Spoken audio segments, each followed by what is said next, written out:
Assalamualaikum warahmatullahi wabarakatuh. Perkenalkan, nama saya Makfiratul Firdaus dengan nomor NRP 3 digit terakhir 038. Di sini saya akan menerangkan poin pertama, materi mengapa harus mencari sebuah referensi sebelum menulis karya ilmiah.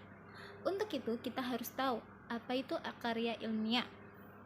Oke, karya ilmiah adalah sebuah karya sastra yang berisi tentang dunia keilmuan. Karya ini sangat familiar dan banyak dilakukan oleh para akademisi, seperti dosen, mahasiswa, dan tendik.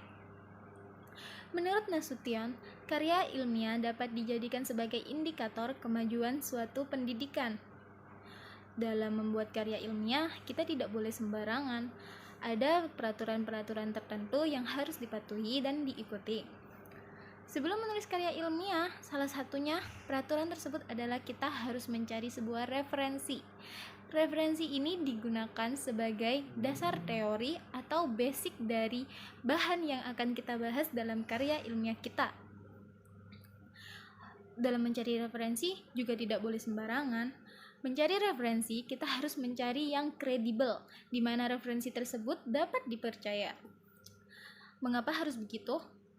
Karena untuk referensi yang tidak dapat dipercaya, dasar teorinya juga tidak bisa dipercaya juga. Untuk itu kita harus mencari referensi dan mengutip dari referensi tersebut yang dapat dipercaya agar dasar teori atau basic kutipan yang kita ambil dapat dipertanggungjawabkan. Maka dari itu, kita wajib mencari referensi yang kredibel, yang dapat dipercaya dan dipertanggungjawabkan dasar teorinya. Oke, sekian. Terima kasih. Perkenalkan, nama saya Sabrina Alif Febrianti. Saya akan menjelaskan mengenai kriteria referensi yang kredibel. Referensi yang kredibel adalah referensi yang memuat 3 aspek, yaitu relevan, jelas, dan benar. Di mana relevan berarti referensi tersebut sudah sesuai dan saling terkait dengan materi yang ingin dibahas. Lalu jelas. Maksud dari jelas yaitu referensi tersebut memiliki bidang ilmu pengetahuan yang mencakup nama program studi, nama departemen, nama grup riset atau penelitian, nama pusat kajian, dan lain-lain. Selain itu, referensi tersebut juga harus memiliki fakultas atau akademik dan institusi. Yang terakhir, benar. Di sini benar memiliki maksud referensi tersebut harus memiliki sumber yang jelas, seperti kejelasan dalam dasar teorinya, pendahuluannya, dan isinya. Referensi tersebut juga tidak memuat unsur-unsur plagiasi. Cara penggunaan Mendeley untuk mencari referensi yang kredibel. Di sini saya mengakses Mendeley melalui web. Langkah pertama yaitu membuka situs web Mendeley hingga muncul halaman seperti gambar. Setelah itu, klik sign in jika sudah memiliki akun Mendeley, dan jika belum, klik create a free account. Langkah kedua, akan muncul halaman sign in seperti pada gambar, dan diperlukan email dan password yang sesuai untuk mengakses Mendeley. Untuk halaman create a free account hampir sama dan hanya terdapat perbedaan pada pengisian nama depan dan belakang. Langkah ketiga, setelah email dan password telah sesuai, akan muncul halaman pencarian seperti pada gambar. Isi kolom dengan kata atau kalimat dari referensi yang ingin dicari. Lalu, klik search. Keempat, akan muncul banyak referensi yang kredibel. Terlihat dari gambar, banyak referensi yang memuat unsur-unsur yang mendukung untuk menjadi referensi yang relevan. Langkah kelima, di setiap referensi terdapat fitur relate yang berfungsi untuk menemukan referensi sejenis dengan referensi yang sedang dibaca. Juga menampilkan pembahasan yang sejenis. Dan langkah terakhir, setelah menentukan referensi yang sesuai, klik Add Library untuk menyimpan referensi. Jika ingin melihat referensi yang telah disimpan, klik fitur Library dan akan keluar halaman seperti ini. Saya Bekti Indah Kusuma dengan NRP 500522134 Di sini akan menjelaskan tentang tata cara pembuatan karya ilmiah. Yang pertama yaitu mencari informasi dengan mencantumkan referensi atau argumen. Yang dimaksud dari mencari informasi yaitu mencari acuan atau referensi dari segala bentuk teori atau argumentasi yang dapat menunjang suatu ide atau gagasan. Teori juga dapat mempertegas apa maksud yang ingin kita sampaikan dalam pembuatan karya ilmiah tersebut. Informasi dan teori dapat dicari melalui website, jurnal, dan laporan dengan sumber yang relevan dan dapat dipertanggungjawabkan. Yang kedua yaitu membaca, menelaah dari informasi atau referensi. Menurut Dr. Insinyur Widya Utama Dea memaparkan pentingnya membaca untuk mempermudah penulisan karya ilmiah. Dengan tanda kutip, dalam penulisan karya ilmiah banyak membaca itu harus. Kenapa? Karena seringnya kita membaca buku dan jurnal, maka telaah pustakanya kita itu akan kaya. Dan seseorang yang banyak membaca bisa melakukan eksperimen hanya di dalam kepalanya. Tidak hanya itu, keuntungan yang bisa didapat karena membaca yaitu menghindari penelitian yang pernah dilakukan oleh orang lain sehingga tidak dicap plagiator. Membaca itu ditekankan pada pembaca untuk tidak nyaring suku kata serta harus melafalkan kalimat sederhana dengan lafal dan intonasi yang cepat. Yang ketiga yaitu menulis, merangkai karya ilmiah secara sistematis.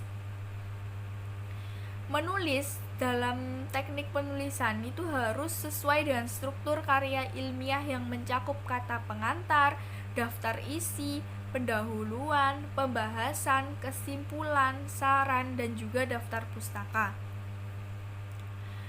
Penulisan dalam karya ilmiah itu juga harus sangat runtut agar mudah dibaca dan dapat difahami. Dalam penulisan karya ilmiah itu ditekankan untuk tidak menjiplak, menebalkan, mencontoh, melengkapi, dan menyalin secara dikte. Yang keempat yaitu ide penulisan. Ide kreatif untuk menghindari plagiarisme. Yang dimaksud dari ide penulisan yaitu mencari informasi dan membaca untuk mengurangi plagiarisme. Diperlukan ide yang kreatif agar tidak terlalu menyaring suku kata dan menyalin semua pada sumber. Agar ide penulisan tersebut terhindar dari plagiarisme, disarankan untuk mempunyai pembimbing agar bisa bertukar pikiran dan menyatukan dua pikiran jadi satu dan menjadikan karya ilmiah yang kreatif dan sistematis. Dari pertanyaan yang ada, menulis ilmiah wajib diawali dengan kegiatan membaca referensi yang sudah ditemukan. Dan membaca itu sebenarnya termasuk kegiatan yang sulit atau mudah. Menurut saya, kegiatan membaca itu sangat mudah karena kita sudah mencari informasi dan mencantumkan referensi atau argumen dari website, jurnal, dan laporan. Jadi, tujuan kita membaca itu menelaah informasi dan referensi yang telah kita cari, dan kita juga dapat mengerti apa isi dari karya ilmiah yang akan kita buat. Saya Dian Alisha Putri dengan 3 digit NRP terakhir 047. Bagaimana kita bisa membedakan pembaca yang baik dengan pembaca yang buruk? Dari segi pemahaman, pembaca yang baik itu biasanya lebih paham dan lebih mengerti apa yang dia baca karena dia membacanya secara menyeluruh, sehingga intisari dari bacaan tersebut dapat dipahami dengan baik. Sedangkan pembaca yang buruk biasanya dia tidak memahami atau bahkan kurang memahami apa yang dia baca karena dia hanya membaca kata per kata atau kata yang menarik baginya dan mengabaikan kata yang lain, sehingga dia tidak mengerti inti dari keseluruhan bacaan tersebut. Selanjutnya, pembaca yang baik biasanya dia bersifat selektif dalam memilih bacaan. Dia akan memilih bacaan yang bermanfaat dan baik untuknya, tetapi juga bervariasi dalam berbagai bidang, misalnya dari segi moral, kemanusiaan, kehidupan bermasyarakat, dan sebagainya. Sedangkan pembaca yang buruk biasanya bacaannya hanya itu saja dan dia tidak bervariasi. Selanjutnya, pembaca yang baik itu bersifat kritis dan dia mampu mengembangkan bacaannya dengan kreativitas yang dia punya, sehingga akan muncul argumentasi-argumentasi sehingga dia bisa mengembangkan wawasannya dari hal tersebut. Sedangkan pembaca yang buruk biasanya dia bersifat pasif dan hanya mengikuti apa yang dituliskan di buku tanpa timbul rasa penasaran atau argumentasi di dalam dirinya. Kemudian kepekaan terhadap nilai moral dan sosial. Biasanya pembaca yang baik ini memiliki kepekaan yang lebih tinggi karena dari variasi bacanya yang dia baca, seperti dari bidang moral, kemanusiaan, dan sebagainya, itu akan menimbulkan kepekaan yang tinggi terhadap bidang ini daripada pembaca yang buruk yang variasinya hanya itu saja sehingga kurang peka dalam nilai moral dan sosial. Kemudian dia pembaca yang baik akan kaya akan kosakata dan dia mampu menerapkan apa yang dia baca dalam kehidupan, dalam masyarakat dan dirinya sendiri dengan memberi contoh bagaimana yang benar sesuai dengan yang apa dia baca, sehingga ilmu yang dia baca tidak hanya bermanfaat untuk dirinya tetapi untuk orang lain. Sedangkan pembaca yang buruk biasanya dia kurang atau miskin kosakata sehingga dia kurang bisa atau kurang mampu untuk menerapkan apa yang dibaca dalam kehidupan pribadi dan sekitarnya. Sekian, terima kasih. Baik, perkenalkan saya Fadia Tania Alfarenza, NRP 50052211051 dari Departemen Biologi. Saya akan menjawab pertanyaan nomor 5. Bagaimana caranya agar kita bisa mempersepsi atau menginternalisasi bahwa membaca atau bacaan sebagai kebutuhan pokok sama seperti makan dan minum? Nah, sebelum menjawab pertanyaan tersebut, mari kita renungkan beberapa pertanyaan berikut. Yang pertama, pertanyaan mengenai makan dan minum. Mengapa kita perlu makan dan minum? Karena sebagai makhluk hidup, kita memerlukan makanan dan minuman untuk mempertahankan kelangsungan hidup kita. Setiap hari, tubuh kita memerlukan makanan dan minum untuk menunjang aktivitas. Maka dari itu, makanan dan minuman merupakan kebutuhan manusia yang tidak bisa ditunda dalam pemenuhannya. Pertanyaan kedua, apa yang kita dapatkan dari makan dan minum? Di dalam makanan dan minuman, terkandung nutrisi, zat gizi, atau zat-zat lain yang dibutuhkan oleh tubuh kita untuk proses pertumbuhan dan perkembangan, mengatur berbagai proses dalam tubuh, mempertahankan dan memperbaiki jaringan-jaringan tubuh yang rusak, serta menghasilkan energi yang kita gunakan untuk aktivitas kita sehari-hari. Pertanyaan ketiga, apa yang terjadi jika kita tidak makan dan minum? Hal pertama yang akan kita rasakan adalah rasa lapar dan rasa haus. Otak kita sendiri akan mengirimkan sinyal ketika tubuh kita memerlukan makanan dan minuman. Kemudian, apabila kita mengabaikan sinyal tersebut, maka kita akan mengalami gangguan atau masalah pada tubuh kita. Salah satu contohnya adalah penyakit. Kemudian yang kedua, kita kaitkan dengan membaca. Pertanyaan pertama, mengapa kita perlu membaca? Otak kita juga membutuhkan nutrisi untuk memaksimalkan kinerjanya. Salah satu cara sederhana dan murah untuk mendapatkan nutrisi tersebut adalah melalui membaca. Berbagai penelitian telah membuktikan bahwa membaca dapat meningkatkan kualitas otak kita.